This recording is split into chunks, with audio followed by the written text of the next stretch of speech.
빌립보서 4장 4절부터 9절까지 함께 읽겠습니다.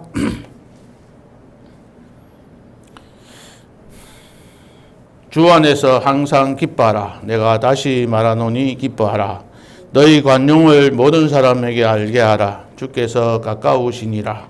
아무것도 염려하지 말고 다만 모든 일에 기도와 간구로 너희 구할 것을 감사함으로 하나님께 아뢰라. 그리하면 모든 지각에 뛰어난 하나님의 평강이 그리스도 예수 안에서 너희 마음과 생각을 지키시리라.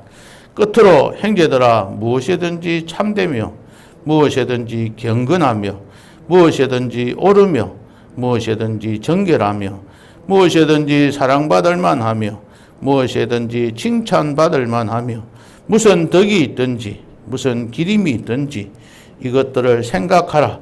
너희는 내게 배우고 받고 듣고 본 바를 행하라. 그리하면 평강의 하나님이 너희와 함께 계시리라. 아멘. 생각하라. 8절 하반절에 보면 이것들을 생각하라.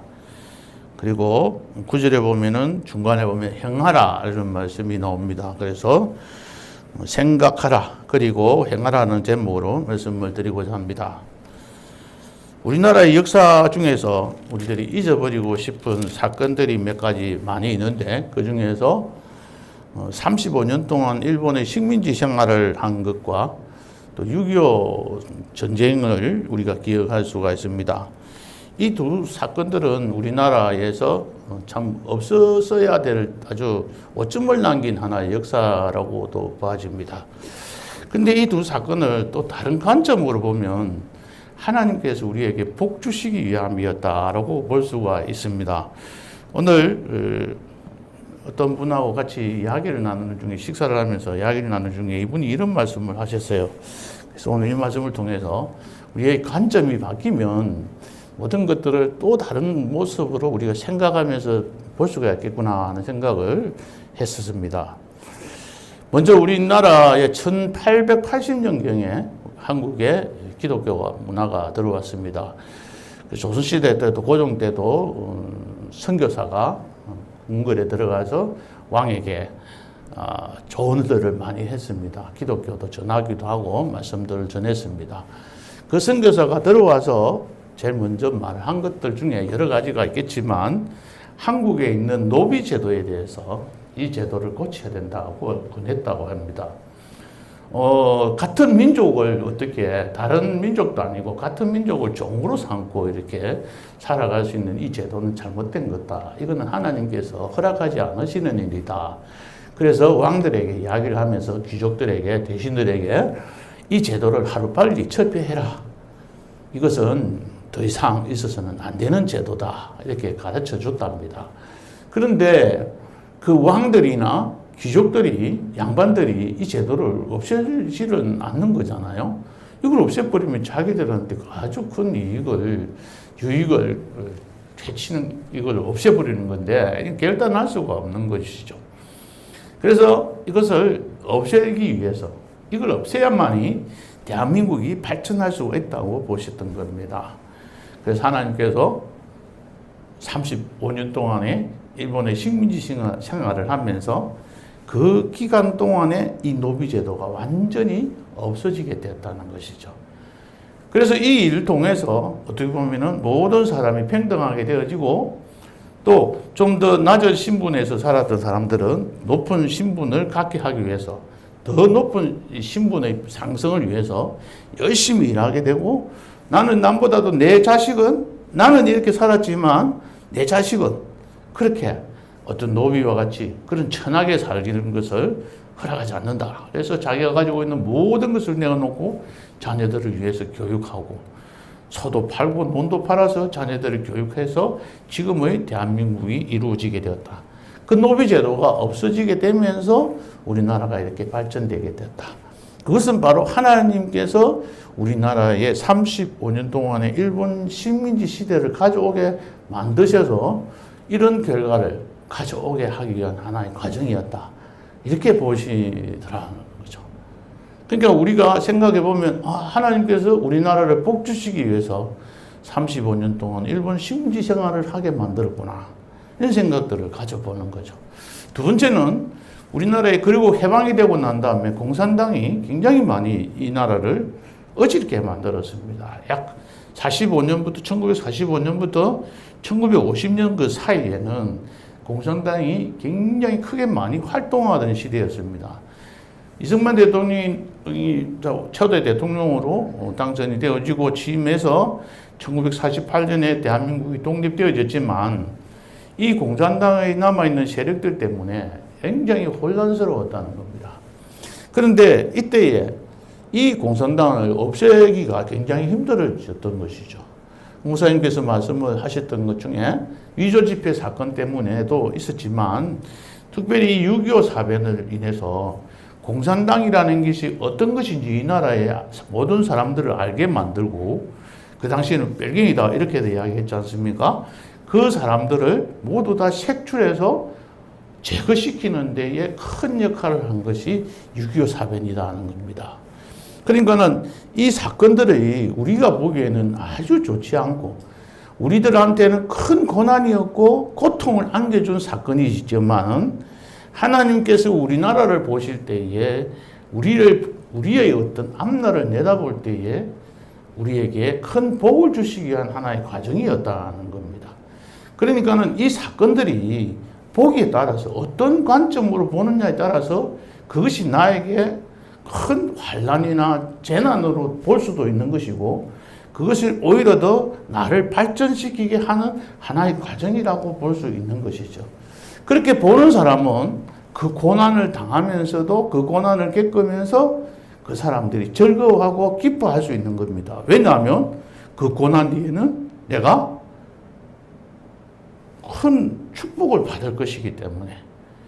로마서 5장입니까? 8장. 로마서 5장. 예, 로마서 5장 3절에서 4절에 보면은 환난 중에도 기뻐하노니 즐거워하노니 이랬지 않습니까? 환난 중에도 즐거워하는 이유가 뭐라고 그랬죠?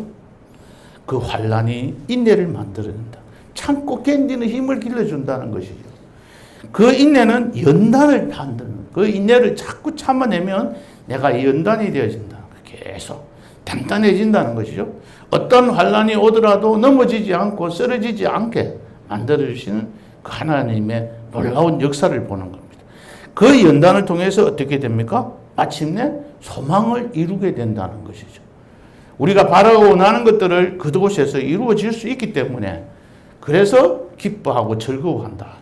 그런데 여기서 보면 소망이 이루어졌기 때문에 기뻐하는 것이 아니라 소망이 이루어지는 줄을 알기 때문에 기뻐한다는 것, 즐거워한다는 것이죠.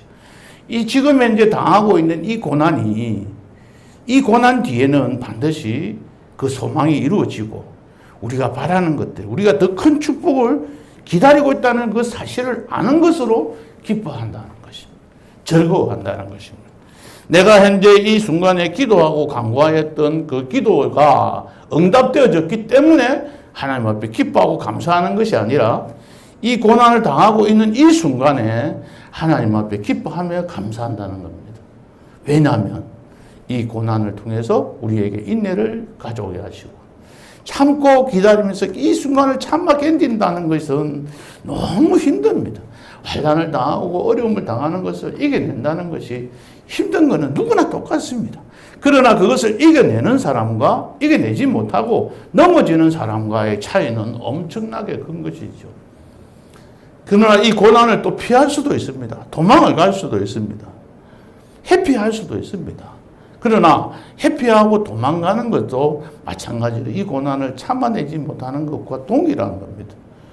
그래서 이 고난을 이곳에서 내가 당하고 있는 모든 고난들을 이겨내고 인내하는 가운데 내 믿음이 더욱 더 단단해져가고 든든해져 세워져서 마침내 우리가 바라는 그 소망이 이루어질 것이기 때문에 우리는 하나님 앞에 기뻐하는 겁니다.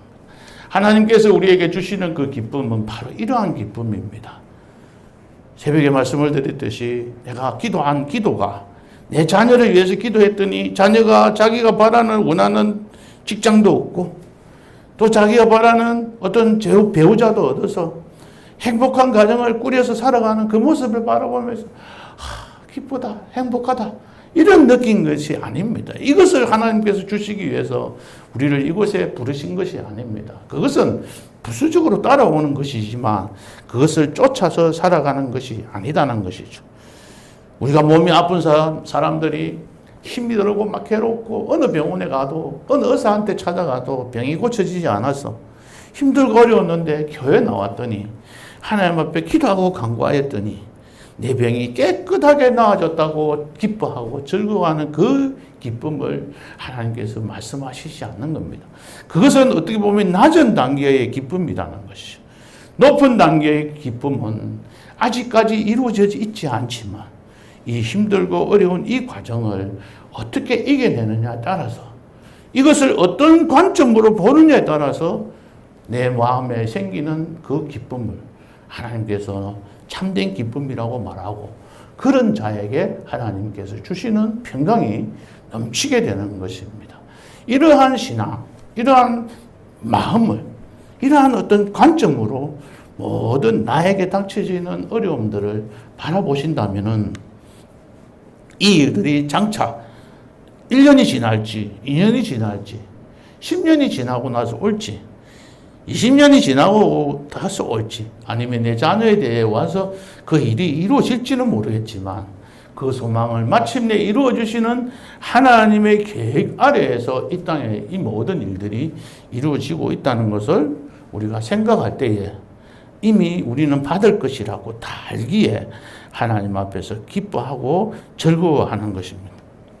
이러한 기쁨, 이러한 마음 속에서 우리가 살아가는 것이 하나님께서 원하시는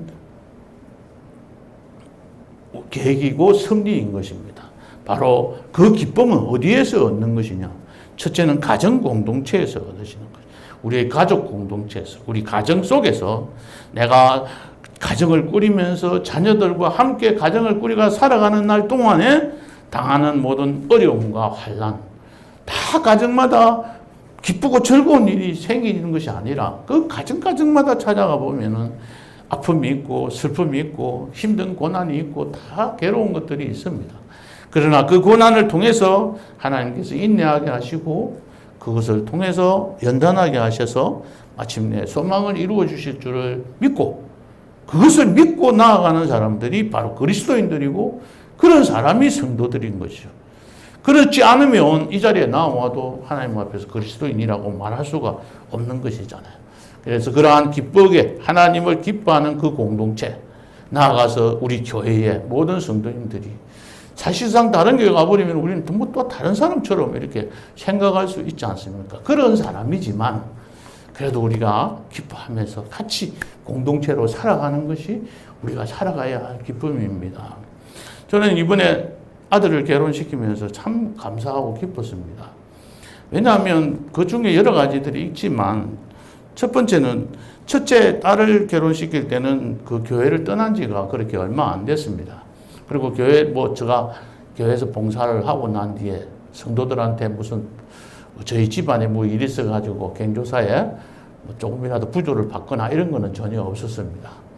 그래서 큰딸이 없고 이러니까 성도들이 이렇게 부조를 해주시는구나. 그런 생각은 그저 그렇다. 내가 그동안 한 거에 대한 거 받는 거구나. 이 생각을 했습니다. 근데 이번에 아들을 결혼할 때는 5년이 지났습니다. 교인들도 많이 바뀌었을 때고, 저희 아버님도 돌아가시고, 또 장모님도 돌아가시고 해서 계속 일들이 있어서 몇 번이나 성도님들이 왔다 갔다 하기도 했습니다. 이번에는 사실 저도 기대도 하지도 않았습니다. 생각지도 않았는데, 성도님들이 한 7, 80명이 성도님들이 부조를 하셨더라고요. 하실 만한 분들은 다 축하를 해 주셨더라고요. 너무 감사하더라고요. 그래서 제가 그 교회에서 섬김이 헛되지 않았구나. 그런 생각을 하면서 이번에 이 상황들을 지냈습니다. 이게 그동안에 어떤 살아왔던 그 모습들이 아무것도 아니지만 그걸 통해서 우리가 얻는 것이 지금까지 여러분들이 이곳에서 함께 섬기는 이 공동체가 헤어지면 그분이 성도들이 아니라 서로를 위해서 걱정하고 기도하고 함께 이렇게 정을 나눌 수 있는, 가족보다도 더, 사촌이나 형제들보다도 더 좋은 공동체로 살아갈 수 있는 우리 성도들끼리 삶입니다. 그래서 항상 걱정하고, 어떤 분들이 마음 아파하는 것 같으면 그분을 위해서 깊이 누구를 위해서 우리가 기도하자 이렇게 말씀을 못 드려도 각자의 다 형편에 따라서 함께 기도하고 걱정해주고, 그런 가운데서 우리가 공동체를 이루어 갈 수 있는 것이죠.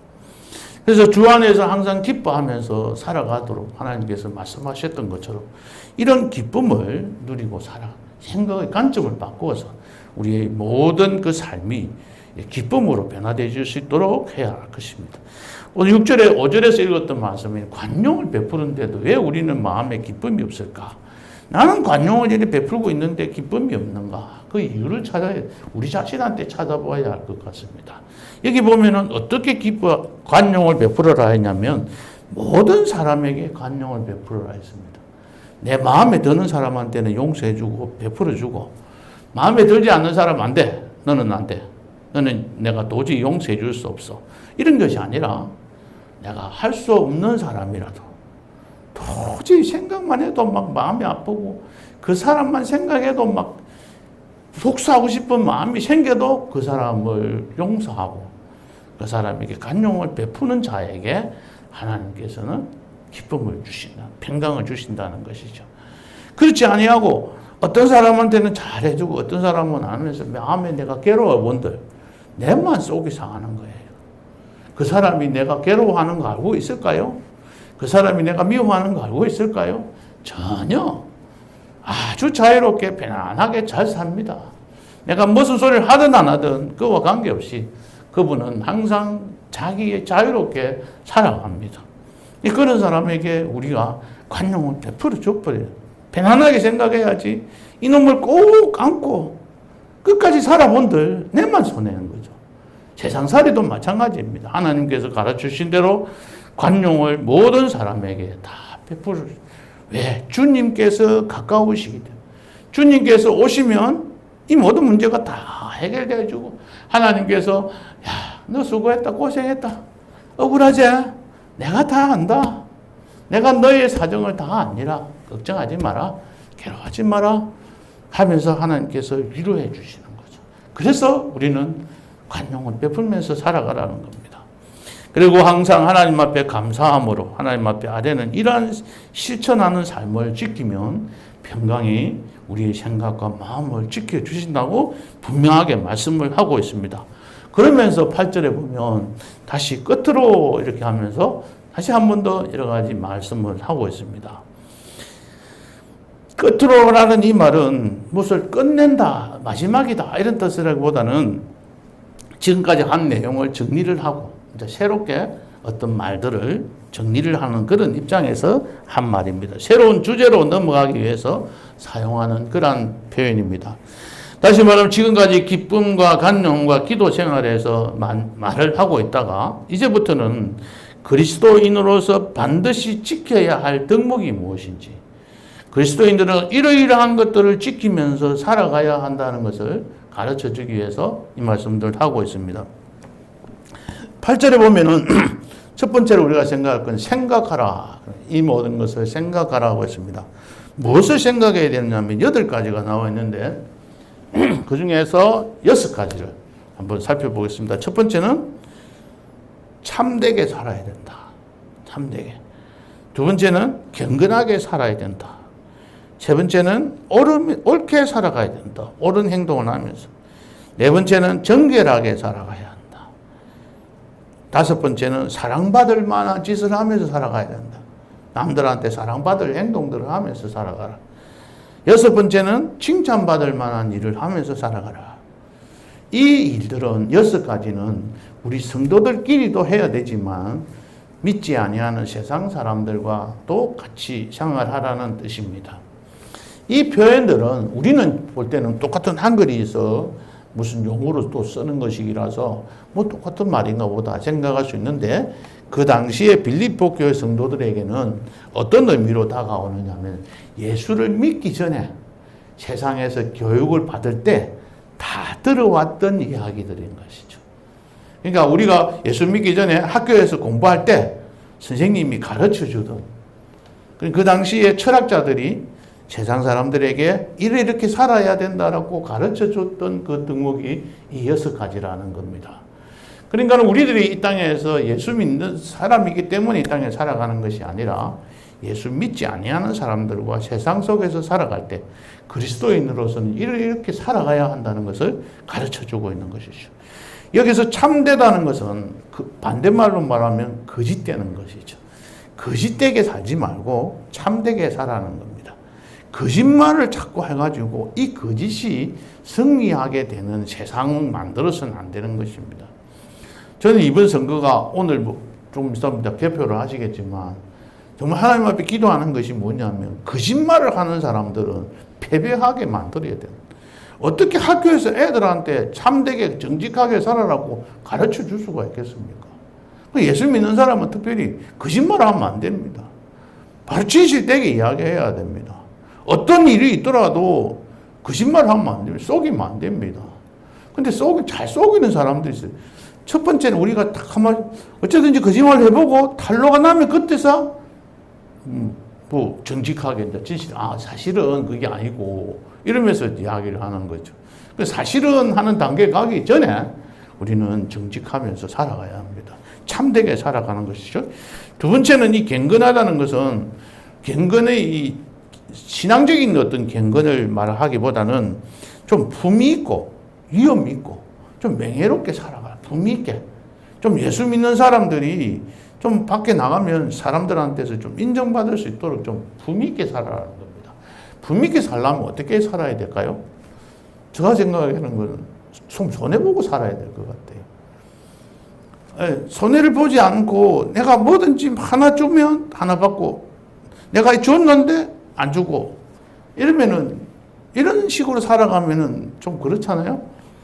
그 경조사 이런 거 보면 적어놨다가 이번 내한테 부조를 했나 안 했나 보고 부조했으면 다시 하고 안 했으면 집에 지도 안 해놔놓고 내보고 지금 내라고 청첩장 주나? 이런 생각을 하면서 살아가는 건 사람들은 경건되고 품위 있는 사람이 아니라고 보는 것이죠.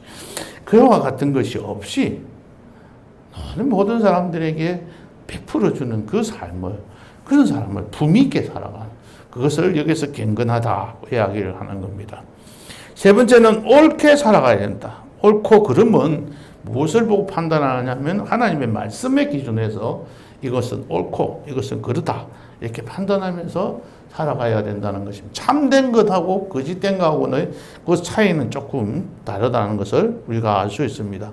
하나님과의 관계에서 있어지는 모든 것들, 정의롭고 올바른 것들을, 의로운 것들, 이런 것들을 옳다고 말합니다.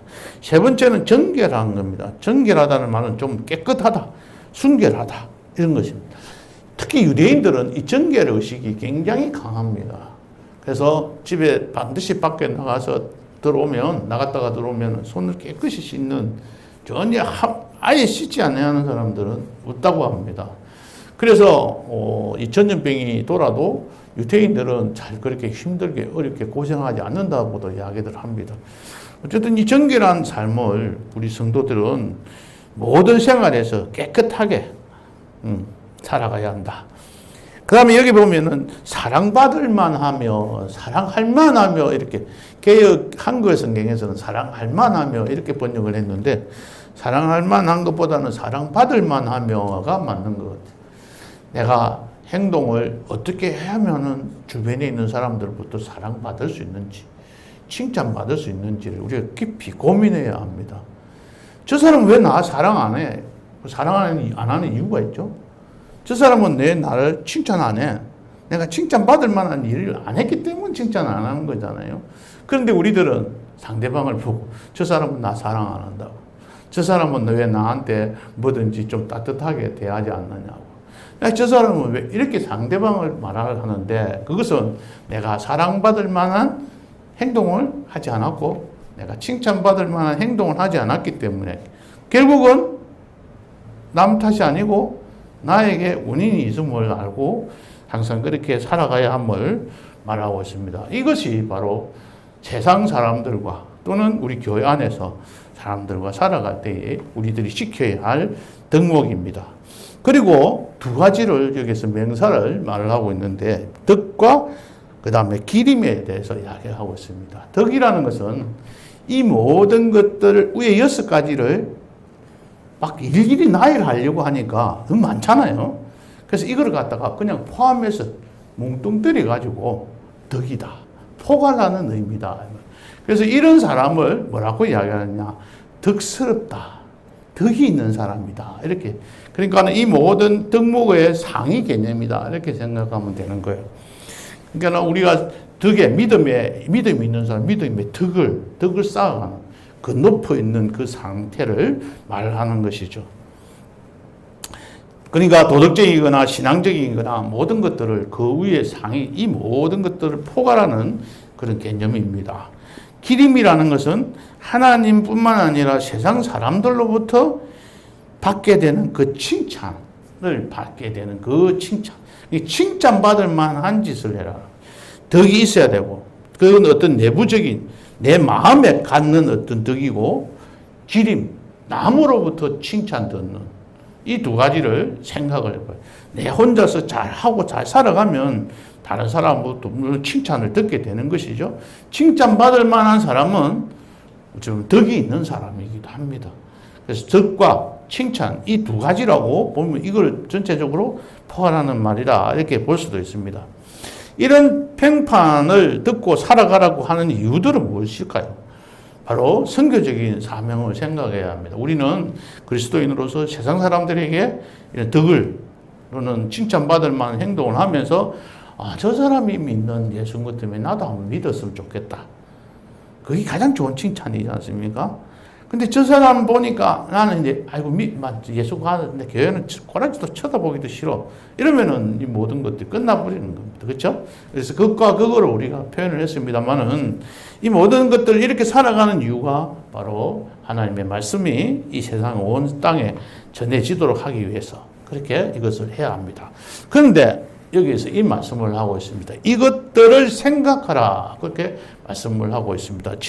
8절 하반 마지막에 이것들이라는 것은 아까 말하던 6가지와 6 플러스 2 그러니까 6과 두 개 보태가지고 이 8가지를 생각하라는 겁니다. 생각하라는 말은 이것을 마음속에다가 간직하고 마음에 머물게 하라 그런 뜻이 있어요. 그러니까 그냥 한번 오늘 설교 들으면서 그래 이렇게 하고 넘어가는 것이 아니라 이 생각을 6가지, 8가지를 마음속에 생각하면서 살아가라. 그럼 6가지, 8가지 다 생각하려면 힘드니까 뭘만 생각하면 될까요? 덕을 끼치면서 살아가는 사람. 그 다음에 하나는 기림. 이 2가지를 생각하라. 나는 항상 마음속에서 그렇게 살아가도록. 그리고 남한테서 칭찬 듣는, 남으로부터 칭찬 듣는 그 기림이 이 2가지를 항상 마음속에 생각하면서 묵상하면서 마음속에 오랫동안 머물게 하면서 그렇게 마음속에 품으면서 그렇게 살아가라고 이야기를 합니다. 공동번역에서는 품으라고 이야기하고 있고 영어 성경에 보면 머물게 하라 또는 숙고하라 오랫동안 깊이 생각해라 이런 뜻으로 말씀하고 있습니다. 그래서 우리들이 이 생각을 항상 가지면서 살아가는 것이 바로 성마이고 이렇게 삶을 살아가는 것이죠. 두 번째는 어떻게 하라고 했습니까? 9절에 보면 행하라 그렇게 합니다. 행하라는 것은 실천하라는 말씀이기도 합니다. 이 말을 우리가 앞에서 단어에서 가만히 한번 생각해 보면 이렇게 하는 거예요. 6절, 7절에서 보면 아뢰어라 하나님 앞에 아뢰라 기도하라 이렇게 말하죠. 기도하는 거예요. 우리가 이 단계를 한번 생각해 보십시오. 기도하라. 그럼 기도하고 난 다음에 뭐 하냐면 자꾸 생각하고 있어야 돼. 기도한 거를.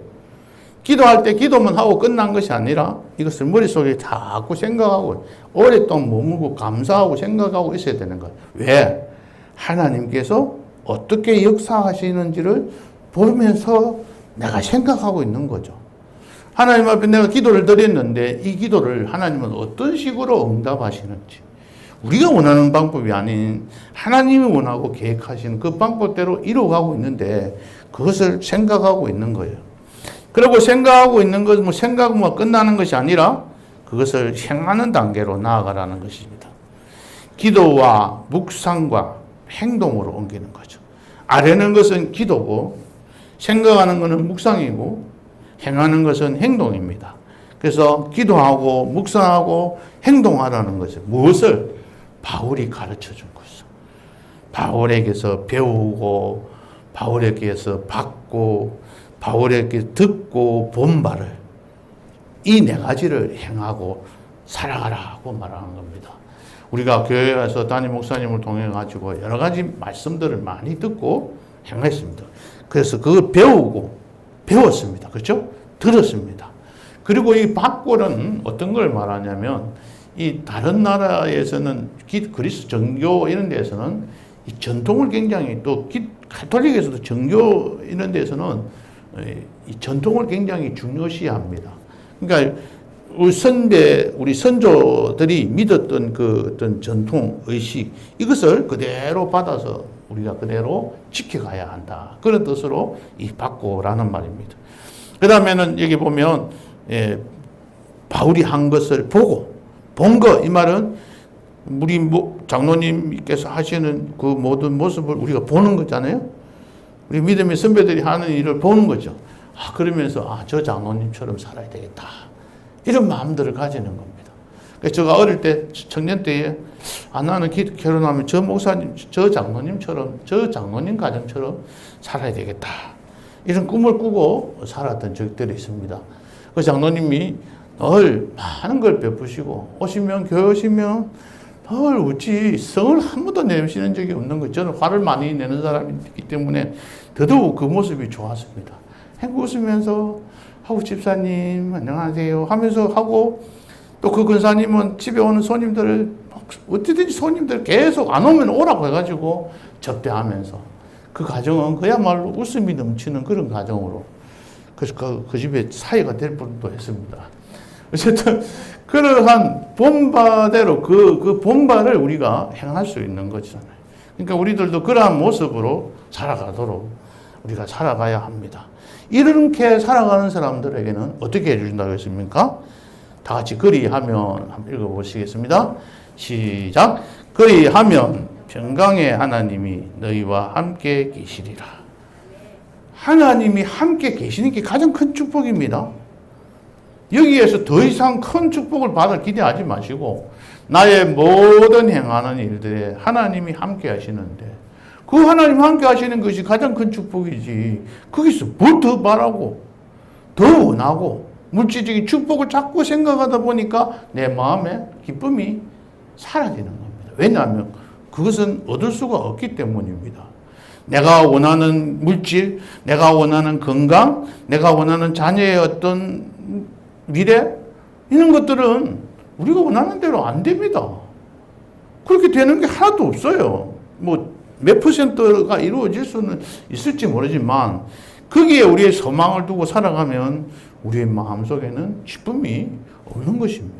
하나님께서 주시는 그 기쁨은 지금도 이 순간도 하나님이 나와 함께 계시기 때문에 늘 기뻐하고 감사하며 살아가야 합니다. 그럼 니는 그래 살아가나? 이렇게 말하면 저도 10점도 안 될 것 같아요.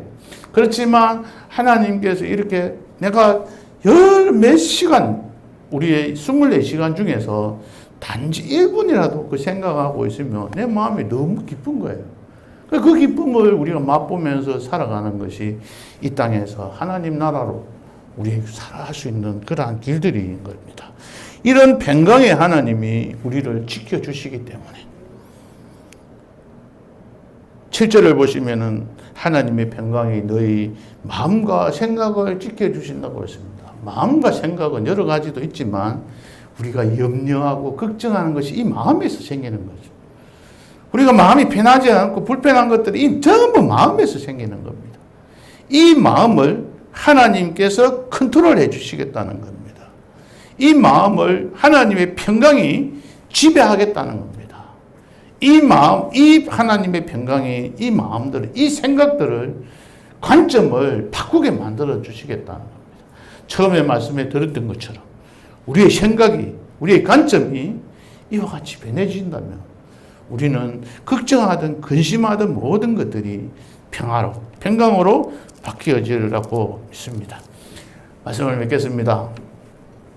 기도는 내 뜻을 관철시키는 것이 아닙니다. 내가 원하는 것을 하나님 앞에 기도 드려가지고 받기 위해서 드리는 그 기도가 아닙니다. 물론 하나의 일부분일 수는 있습니다. 그러나 큰 목적에서는 그런 것이 아니죠. 그리고 기도는 반드시 하나님 앞에 드리는 겁니다. 우리가 특히 대표 기도할 때에 꼭 유념해서 우리가 생각해야 될, 저도 그런 실수를 하지만 유념해서 드려야 될 대표 기도를 하실 때 하나님이 들으라고만 기도해야지, 이 기도를 듣는 성도들 들으라고 기도하는 것은 이건 기도가 아니라고 봅니다. 이건 설교입니다. 기도를 빙자한 다른 사람을 가르치는 겁니다. 네가 이렇게 살아갔으면 좋겠다라고 생각하는 거예요. 가정에서 자녀들을 위해서 기도할 때 예배를 드리면서 기도하면서 내가 기도하는데 하나님 앞에 기도해야 되지. 내가 이 기도하는 거를 이 자녀들이 듣고 고쳐서 뭔가 좀 해결을 원하는 이런 기도를 드린다면 이거는 참된 기도가 아니고, 이건 하나님 앞에 드리는 기도가 아니고 자녀들이 듣기를 원하는 기도밖에 되지 않는 것입니다. 그리고 이 기도는 하나님 앞에 하나님의 뜻이 무엇인지를 알게 해달라고 하는 기도를 말씀드려요. 하나님, 나는 지금 현재 내 생각은 이러이러하거든요. 이렇게 하고 싶거든요. 내가 이렇게 사람이 봅니까? 그 사람이 밉거든요. 근데 미워할 수밖에 없는데, 하나님, 이 순간에 하나님은 무엇을 원하십니까? 하나님은 이 순간에 나가 어떻게 하기를 원하십니까? 하고 기도를 하면서 하나님께서 원하시는 뜻을 구하고 뜻을 묻는 그 기도가 참된 기도인 겁니다. 하나님 앞에 달라고 요청하고 요구하는 기도가 아니고, 하나님의 뜻이 무엇인지를 우리가 알고 그 뜻이 이 땅에서 이루어지는 일에 내가 쓰임받기 위해서 기도한다면, 그 생각과 그 관점을 바꾸신다면 우리의 기도가, 우리의 삶이, 우리의 신앙이 달라지게 되는 것입니다. 나의 기준이 아니고 나의 집착에서 벗어나서 세상의 기준이 아닌 하나님의 기준으로 살겠습니다. 내가 어떻게 하나님 앞에서 바르게 살아야 되겠습니까? 하고 기도하는, 덜 목사가 되고 난 뒤에 항상 걱정하는 것이, 오늘 이렇게 설교에 나온 거 니는 하나도 지키도 못 하는 게, 니는 설교만 그렇게 입만 갖고 살아가지고 그래 하면 되겠나? 이런 생각을 가질 때마다 늘 부끄럽고 죄송합니다. 그러나 하나님 앞에 기도하면서, 기도하는 가운데 하나님께서 말씀하시라고 하면 어떤 상황이 있더라도 말씀하게 하시는 그 하나님의 역사하심들을 가끔 이렇게 체험합니다. 그러면서 꼭 이 말씀은 드리고 싶어서 간절하게 이렇게 말씀드리기도 합니다. 이렇게 기도하는 중에 하나님께서 원하시는 일들이 무엇인지 우리가 참고, 하나님께서 이렇게 하라고 그러면 내가 좀 자존심이 상해도 일어나서 달려가서 서로 손을 맞잡고 기도하면서 내가 잘못했다, 내가 모든 것을 내한테 책임이 있다, 이렇게 하면서 손잡고 기도하면서 갖고 갈 때 그 속에서 생기는 그 기쁨은 이루 말할 수 없을 것 같아요. 눈물 흘리며 모든 것을 다시 되돌릴 수 있는 그러한 성숙한 신앙생활로 살아갔으면 합니다. 우리의 관점, 우리의 생각, 우리의 태도들, 이런 것들을 다 사고방식, 이런 거 좀 더 하나님 안에서 내가 죽는다고 하면서 하나도 안 죽고 살아가지고 펄펄 뛰면서 돌아다니는 그러한 모습이 아니라, 정말 하나님 앞에서 십자가에 내 자신을 못 박고 나의 모든 것 다 내려놓고 오직 하나님만, 교회만 생각하면서 살아가는 자들에게는 분명히 하나님의 평강이 그들의 마음과 생각을 지켜주시면서, 평강의 하나님께서 여러분들께서 우리들이 하나님 앞에 가는 날까지 영원토록 함께 지키시라고 믿습니다. 그러한 축복을 받아 누리시는 성도님들 되시기를 예수님의 이름으로 축복합니다. 함께 말씀 생각하면서 기도하시겠습니다.